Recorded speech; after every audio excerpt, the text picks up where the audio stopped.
Welcome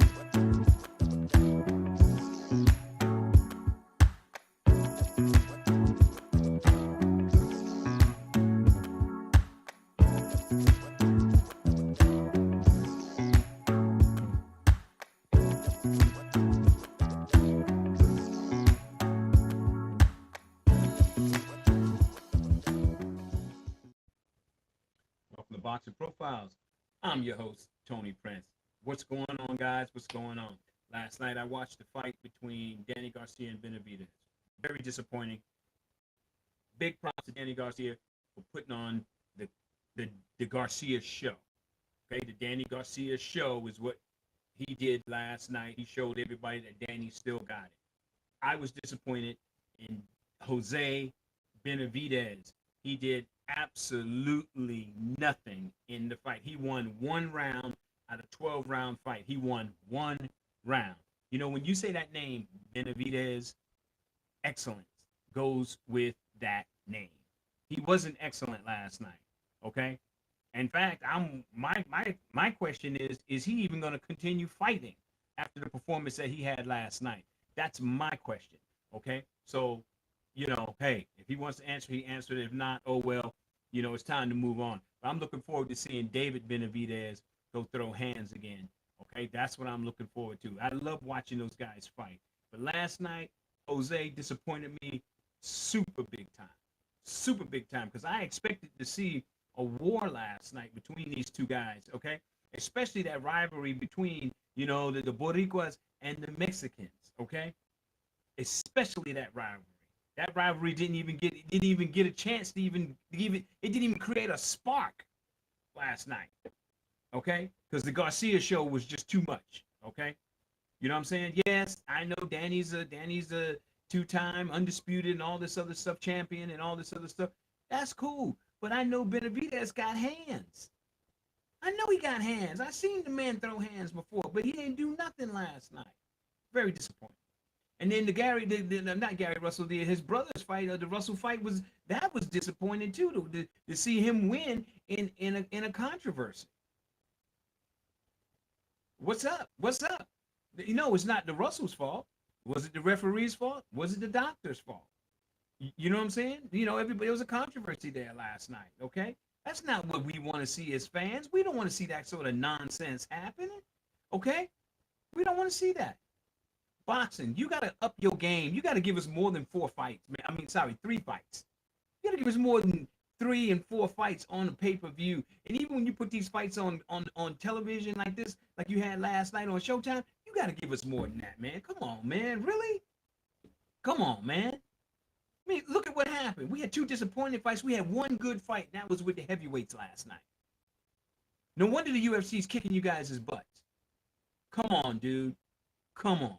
Okay, you're losing a lot of your fans, and they're going over to watching the UFC, or they're going to go watch bare knuckle fighting or something, because you guys are not giving the boxing fans the things that we need. Okay, we need to see good fights. Okay, we need to see Earl Spence, Terrence Crawford fight. But there's all kinds of things where there's no money now. This fighter wants too much money. This fighter, they want 50-50. All this nonsense. What? Come on, man. Throw the offer on the table.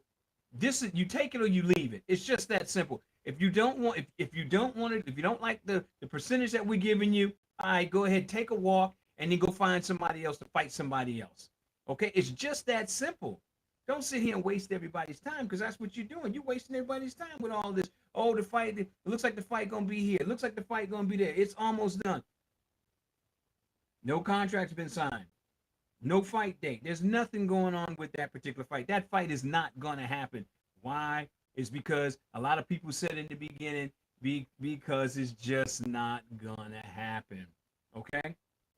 Everybody's saying 50-50, but it's not going to happen.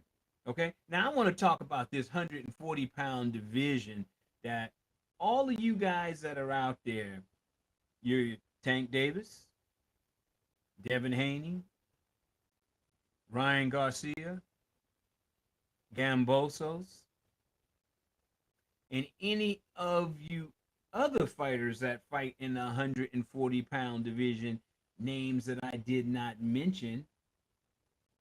How come you guys are not mentioning the name Regis Prograis?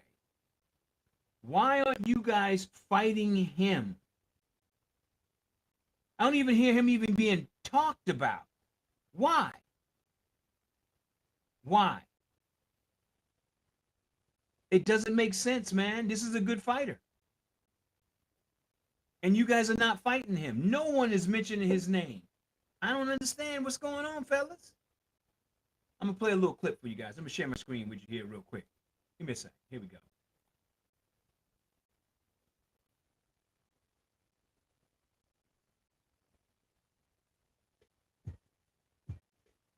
All right, joining us right now, one of the best 140 pounders in the world. And we feel he's the best, very talented friend of the room. What's up, brother? I'm chilling, bro. What's up? How y'all doing? Thanks for doing this. You've been getting a lot of stuff off your chest lately on social media, about vacant titles and all that. Before we get into that stuff, I just want your take and your opinion on Ryan Garcia's performance this past weekend at 140. Right. Honestly, bro, I didn't watch. I didn't watch. I was doing some other stuff this weekend. I think I was training, bro. When he was fighting, I was in the gym training that night. I didn't really watch it. I heard he looked strong. I heard he looked strong, and I didn't even know he was fighting at 140. So when people told me that he was fighting at 140, I was kind of surprised about it myself. So I didn't really watch the fight. The last fight I watched Honor Barboza. I watched his fight. I think I was in Florida when I watched that fight. Right. So you don't watch. You're not a big fight fan outside of your fights. You don't watch. You don't catch all the fights. No, I do. I catch most of all the fights. I just didn't catch Ryan's fight because I was doing something else. That's all. I mean, I usually watch all the fights. Like I said, I just came back from Florida, and when I was out there, I watched Honor Barboza. I watched his fight. So I usually watch like most of the fights, especially in my division. But I watch all of them. Like I study him all this stuff, bro. I mean, you can see what I'm watching. I watch most all these fights. Well, now that he's in your division, are you gonna go back and watch it? Yeah, of course, I'm definitely gonna watch the fight. Yeah, for sure. It really wasn't publicized like as such, 140-pound fight, because it was supposed to be contracted at 135. No one thought Ryan would be fighting at 140. They thought, he'd go back down to 135 because Fortuna couldn't make 135. But it just so happens on our show, he was like, I ain't going back to 135. So he can actually be an opponent of yours. What do you think about that? I love it, bro. I love it. I tweeted. I think the division it's heating up, bro. Like 140 is gonna be like it's definitely gonna be the money division in the next few years. It's gonna be the hottest division in boxing for sure. It's that now he said he's making that move, and like Teofimo made the move. It's definitely gonna be where it's at. So just elaborate on how you feel about Josh Taylor vacating to the titles and the fact that you should be first in line to fight for one of the vacant titles. Going to a hair growth clinic will rip you of your money. You don't have to spend thousands of dollars to regrow your hair. 90%. Go deeper into what's going on with that appeal. It's just frustrating, bro. Like first off, the WBA. Now with the WBA, I know they was telling me. Of course, everybody say everything in boxing. That it is what it is. But with the WBA, they had 6 people all in line. 6 people that's in line for the belt that's next, right? So they just you had to you had to like state why you wanted to do it again. And I mean, for me, my record speak, bro. Especially out of all those dudes, like I mean, it was a lot of dudes on that. I mean, who was any of those dudes?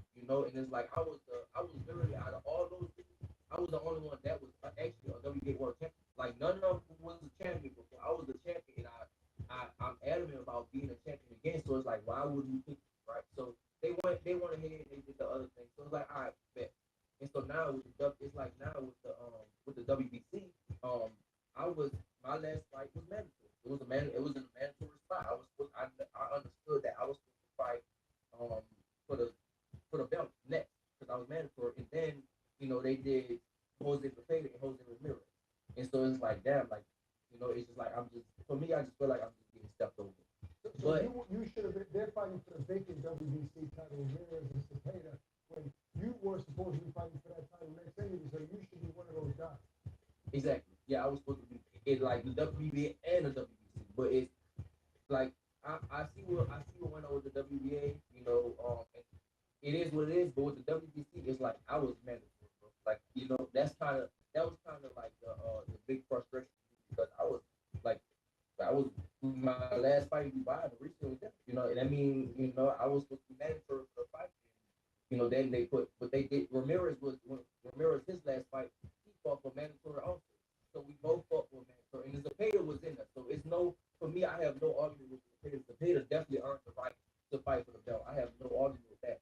But with me and Ramirez, it's just like how did he, step in front of me? That's kind of, and it's like he I mean, since the loss to Josh Taylor, he lost to Josh Taylor, I lost to Josh Taylor. And since the loss to Josh Taylor, I mean, I fought three opponents and I knocked out all three of them, and he fought one time, and, it's just like I fought three times and he fought once, and then he gets in that spot, right back in that spot before me. And it's like, I just feel like I'm trying to get stepped over. So have you mentioned this to the WBC? And if so, what have they said? I haven't. I haven't mentioned. I mean, maybe my manager is talking about it. I mean, for me, bro, it is what it is. That's how it goes in boxing. And I'm not gonna complain about it. I'm just I learned just to, I talk. I do talk a little bit. Sometimes I do um say like my frustration and stuff like that. But at the end of the day, I'm gonna put my head down and I'm gonna work. And all this stuff do is it's gonna make me more dangerous, bro. Like I go in the gym. Like when that happens, I just go in the gym and I work. I got gym at the crib, so when all that stuff happens, bro, I just go in the gym and I work, and they're gonna have to see me eventually. Like whoever, the Hater, Ramirez, whoever's gonna beat up, they're gonna have to see me eventually. So I put my head down. It's like, all right, that's the best, and I'm gonna go work. And my frustration gonna come out when I fight them. So you're using it as motivation. But for the Yeah, it's record, motivation. we talked to Mauricio with him on off. The next time he's on the show, I'm gonna ask him for you. So, Right. and get to the bottom of it. Look, I know you don't watch Ryan's fight, but you and Tank had history. A couple of times you said that you would fight him. How does that matchup play out? And it's hard to say because I do believe that Ryan has progressed a lot from the last fight to this one. So it's hard to say. But just overall, do you think that matchup is good, or do you like most people favoring Tank? If you've never cashed a $72,556 paycheck, I'm favoring Tank for sure. I'm definitely favoring Tank. I think it's a huge fight, though. I mean, Ryan is. I mean, Ryan is what? I mean, a superstar on social media and stuff like that. Tank is like a superstar, like a real superstar. So that fight, they should definitely make that fight. Of course, I won't fight both of them, but as far as business wise, bro, it's just like you definitely have to make that fight because it's huge. It's a huge fight. Like everybody will want to see that. So I'm still, but for me, I favor Tank. Yeah, definitely one of the biggest fights in boxing. Earlier, you mentioned Teofimo Lopez, and now Ryan Garcia is going to be in your division as well. Who do you think is the more dangerous fight for yourself? For myself, I would think Teofimo would be a more dangerous. I don't know. I mean, Ryan is okay. I feel like he's okay. He's a good fighter, but I feel like Teofimo, for me, when all those dudes at 35, I felt like Teofimo was the one that had to do, and of course he lost to Cambosa and stuff. But, that's just how boxing is. Boxing, it goes up and down. Actually, Devin Haney is the one that has all the belts now. But for me, for a long time, I always believed that Teofimo was the one that had, he had all the goods. But sometimes things happen. He lost that. He lost Cambosa. It is what it is. Regis, I know you've been campaigning at 140, and you're frustrated. If an opportunity presented itself, like a huge fight with one of those big names at 135, could you make that weight? No, nah, I can't. I'll tell you. Not even fight Devin Haney for all of the steps. Nah. At 35, I can't do it. I really can't, bro. There's no way. It's no way I can do it. So like, I mean, I do have a nutritionist now, so I do make 140 very comfortable. Like my last fight, bro, it was like 138 something. Oh, with 38.9 or something like that. 35, you'll be pushing it at 135. It'll be pushing it, bro. I can't do it. The way my body built, I got like thick legs and stuff like it. It'll just be pushing it. And I mean, it doesn't matter. You don't want to put your health in risk for for a fight and all that stuff. So now I'm gonna stay at 140. You know what I want your opinion on? Jake Paul versus Hakeem Rahman Jr. Now he didn't have to pick this guy. He was 12-1. great amateur pedigree. What do you think about this fight that Jake chose for himself? I think that's a dangerous fight, bro. I know Hassan. I think that's a dangerous fight, bro. I mean, Jake Paul got some nuts, bro. I hate a lot to fight Hassan Rockman. I mean, that's it. All it takes is one punch, bro. From Hassan Rockman, he big, he strong. Um, yeah, Jake Paul got some nuts for that one. I ain't gonna lie. I mean, a lot of people feel that they're complaining about him not fighting a real boxer. I always have an argument to that, and I like your opinion. Most prospects, when they have 4 and 5 fights, they're not fighting top level guys either. They're fighting guys with losing records. Some guys told their views. So why does he get that much criticism when he only has 5 fights and people been complaining you're fighting Tyron Woodley? Tyron Woodley is probably better than most guys early in their career, most of their opponents. You know what I'm saying? When you talk about these guys that are just coming, for a check, would you give him a lot of credit if he were to beat? Would you consider him this guy's a real pro fighter? He's the real deal now.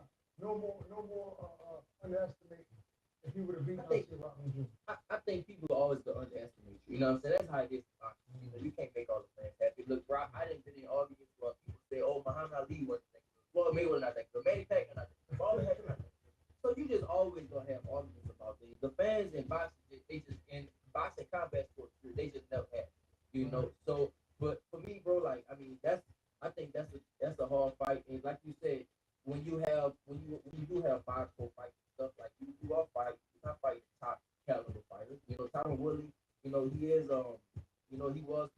he probably is better than most people 5-0 fighters their opponents. So I feel what you're saying like that, but it's the thing is Jake Paul gets the hate because he kind of a clown at the same time, and he's popular. So of course people are gonna say, "Oh, you're not fighting somebody, you're not fighting somebody."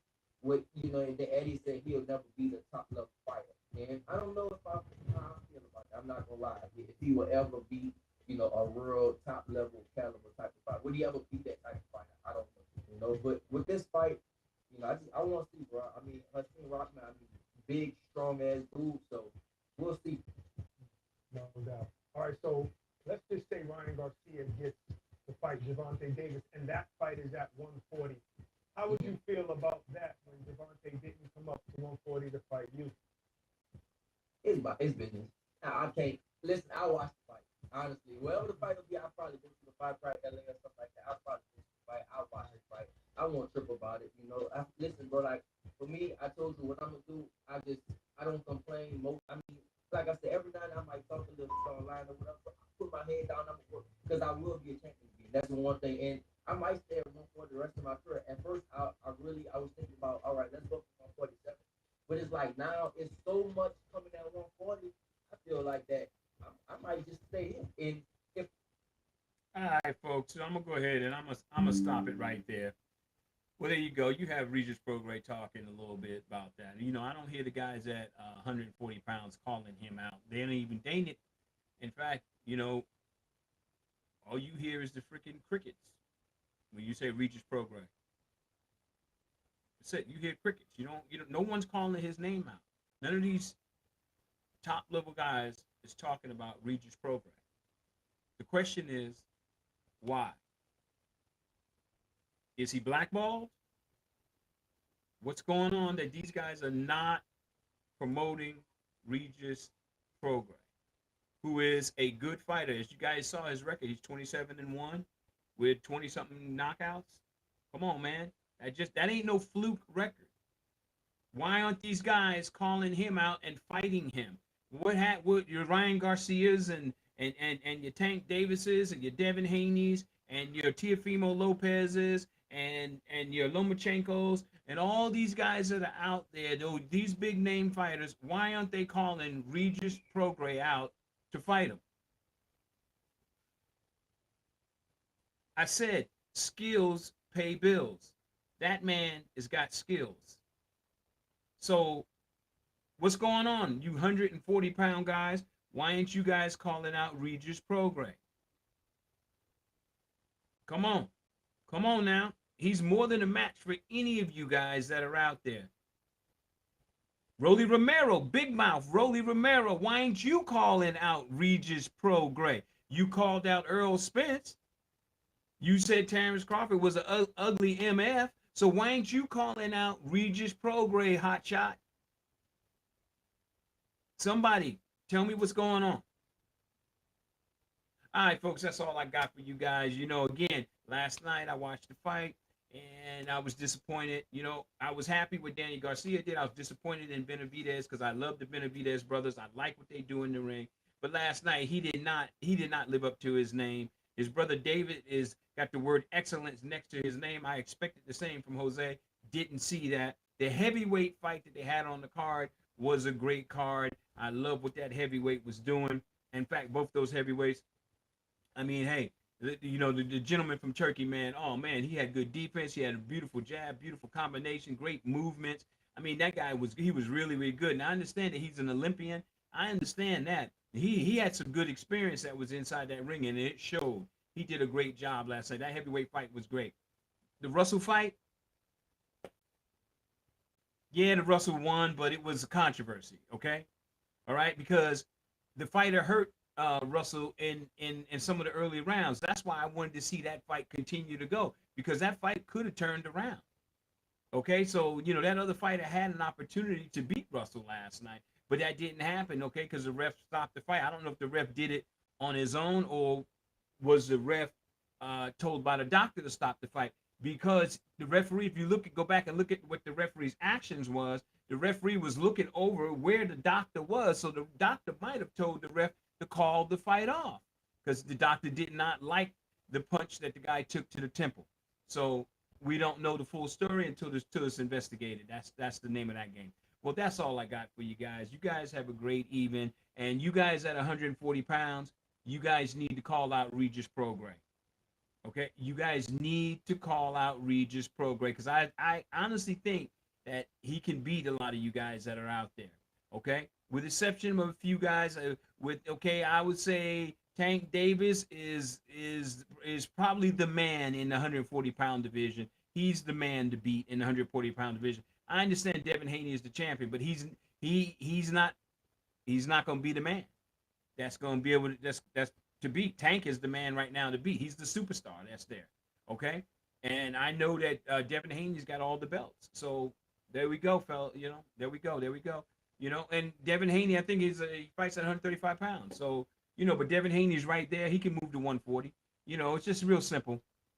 It's just simple. Anyway, guys, you know, that's all I got for you guys. You guys have a great evening. You know, it's now the time here is 9:00 here in California. It's 12:00 on the East Coast. People in bed, getting ready to on the East Coast to get up and go make their money. Ain't nothing wrong with that. All right, guys, you guys have a great one. And 140-pound division, call out Regis Prograis. Give him those opportunities that you're giving some of these other guys that you know that you can beat. Because it would have been a whole lot better fight if Ryan Garcia fought Regis Prograis. Because I think it would have been a whole different ball game because that dude that he fought, yeah, he's a former two-time champion, but he was on his last leg. There's nothing great about that when a fighter's on his last leg. Fight these guys in their prime, man. That's what everybody wants to see. We're getting tired of seeing you guys fight and you fighting guys on their last leg. Come on, man. Fight them in their prime, man. Fight them in their prime. Bring boxing back to what it used to be, man, like yesteryear.